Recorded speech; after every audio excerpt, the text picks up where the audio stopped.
questions. Est-ce que d'emblée, quelqu'un peut réagir dans la salle sur ce fonds de dotation, cette nouvelle ingénierie financière, en somme? On va lancer le débat là-dessus, je pense. Je pense que c'est important. On voit que les frontières changent, que les outils financiers sont très matures maintenant. Et vous en êtes un bon exemple pour sécuriser finalement les collections historiques. Et c'était sur ce point-là que je voulais qu'on lance le débat. Quel était votre sentiment sur les outils maintenant de financement qui existent? Bon, Air France vient de nous donner cet exemple. Elle, l'ancienne de Toulouse, va nous parler aussi tout à l'heure peut-être, mais déjà peut-être Nicolas, si vous voulez réagir sur ce point-là, sur votre expérience à vous de cet outil financier qu'est le fonds de dotation. Est-ce qu'il y a d'autres formes financières? Bon, vous en utilisez d'autres, hein, c'est évident, mais voilà, on peut peut-être démarrer comme ça. Alors, nous, au niveau... Vous m'entendez? Oui. Au niveau des aides anciennes, le fonds de dotation, je ne suis absolument pas spécialiste là-dedans, mais c'est une part très importante. Vu qu'on peut faire des reçus fiscaux, ça nous aide énormément, puisque les gens ils trouvent un intérêt financier, c'est très important. Et ça nous permet de faire des projets comme la récupération du Mirage F1, du Mirage 2000 ou du Mirage 4, et de les financer et de communiquer là-dessus. Donc nous, on fait des petites cartes postales, comme vous avez à l'entrée, qui permet aux gens de faire des dons assez facilement, et on envoie un reçu fiscal à la fin de l'année. Est-ce que quelqu'un veut réagir sur ce point-là? Est-ce qu'il est nécessaire, finalement, de financer le patrimoine aéronautique? C'est une question idiote et bateau, certes, mais l'actualité vient de nous en donner vraiment des exemples concrets. Mais bon, je pense que quelque part, il y a une véritable opportunité pour plein d'acteurs. On en a parlé tout à l'heure, hein, l'engagement touristique, vraiment l'engagement aussi de partenaires différents. Est-ce qu'il y a un équilibre? Est-ce que vous pensez qu'il y a un équilibre, une parité entre l'État, le privé? Est-ce qu'il y a encore des choses à inventer, ou est-ce qu'on arrive à quelque chose de plus stabilisé? Quels sont vos retours d'expérience sur ce sujet-là? Peut-être Héritage pourrait nous parler de son expérience.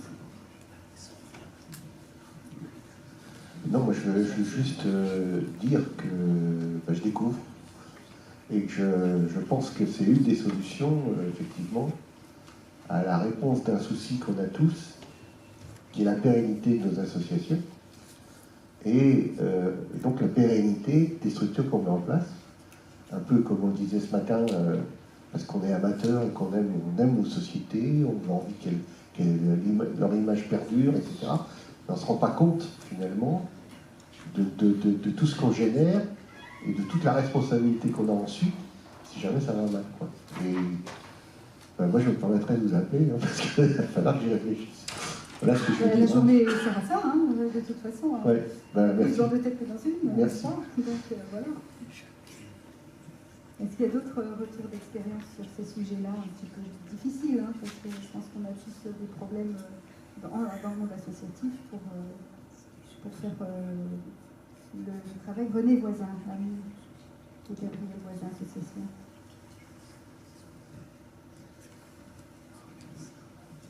Oui, c'est passionnant et très intéressant, mais je m'interroge. Quand je reprends l'exemple de l'association à laquelle j'appartiens, où malheureusement, je vous l'ai dit, il n'y a plus d'avions, mais il y a beaucoup de voitures, et vous savez sans doute que les voitures anciennes deviennent de véritables objets de surenchère financière, voire de spéculation.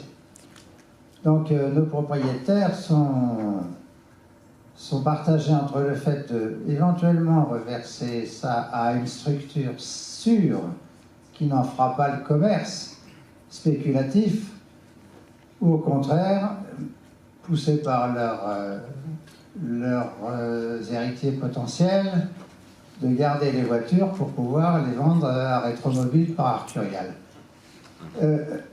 Y a-t-il une forme qui pourrait, quand on est dans une association, pousser les propriétaires à céder leur véhicule à un fonds comme celui que vous avez décrit? Ça marche? Oui. Écoutez, je ne sais pas répondre très précisément à votre question relative aux voitures, mais on retrouve évidemment cette question entre vendre ou continuer à faire profiter un certain nombre de personnes d'un bien exceptionnel.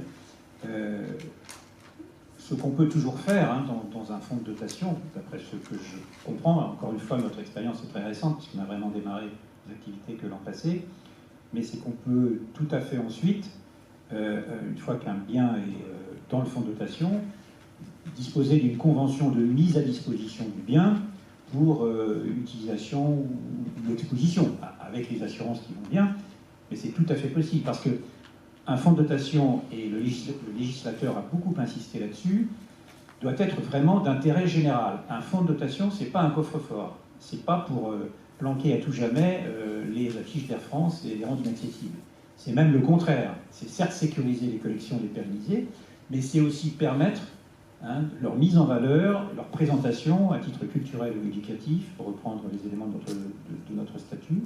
Et donc on peut imaginer, je crois, qu'un fonds de dotation puisse avoir une convention de mise à disposition ou de remise à disposition, soit un individu, soit un individuel, soit une association du bien en question, sous certaines conditions, en sachant que la propriété reste de façon inaliénable celle du fonds de dotation. Donc ce n'est pas totalement incompatible.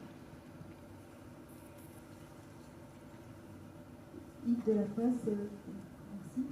Oui, merci. J'ai une réponse à votre question. Enfin, nous avons une réponse à votre question qui est entre la Fondation le ministère de la Culture et la Fondation du Patrimoine. Là, je prends ma casquette automobile. Il y a 2 ans maintenant, un peu plus de 2 ans et demi, le ministère de la Culture, je parle pour toi Luc, mais le ministère de la Culture a classé 3 véhicules qui devaient très vraisemblablement passer en salle des ventes et partir à l'étranger. Ce sont les voitures Lambert, elles sont maintenant déposées au musée, elles sont en restauration au musée de Mulhouse, mais elles appartiennent au musée de Compiègne. Donc elles ont en fait été, en quelque sorte, données au musée de Compiègne, sans retour, à la famille sans retour, elles sont maintenant, elles sont garées, présentées au musée de Mulhouse, appartenant au musée de Compiègne, donc à l'État. Et alors ça répond partiellement à votre préoccupation, mais ça a évité de grandes spéculations, et ces véhicules étaient très intéressants, comme les vôtres d'ailleurs. En matière de financement participatif, est-ce que vous avez des expériences à nous donner concernant des expériences de crowdfunding, de choses comme ça? C'est pour ma gouverne, j'aimerais savoir s'il y a des associations qui pratiquent ce genre de financement participatif. Oui, les anciennes. Alors, nous, on a eu l'expérience aussi bien donc, du fonds de dotation, oui, du financement participatif et du financement sur fonds propres de l'association. Il y a 2 ans ou 3 ans maintenant, qui était la récupération du Breguet 941 qui était au Benin. En gros, le budget récupération était à 45 000 € entre le démontage, le transport et l'achat de l'avion. Et on a pu financer 1 tiers en fonds de dotation, 1 tiers en fonds propres de l'association et 1 tiers en crowdfunding qui devait être My Major Company à l'époque. Alors par contre, le problème du crowdfunding, c'est qu'il y a un coût quand même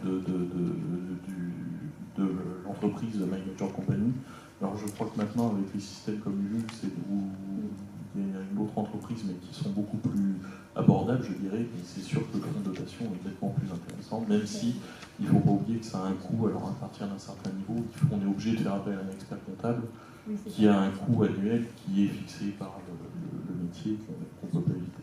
D'accord, merci pour ce retour, effectivement.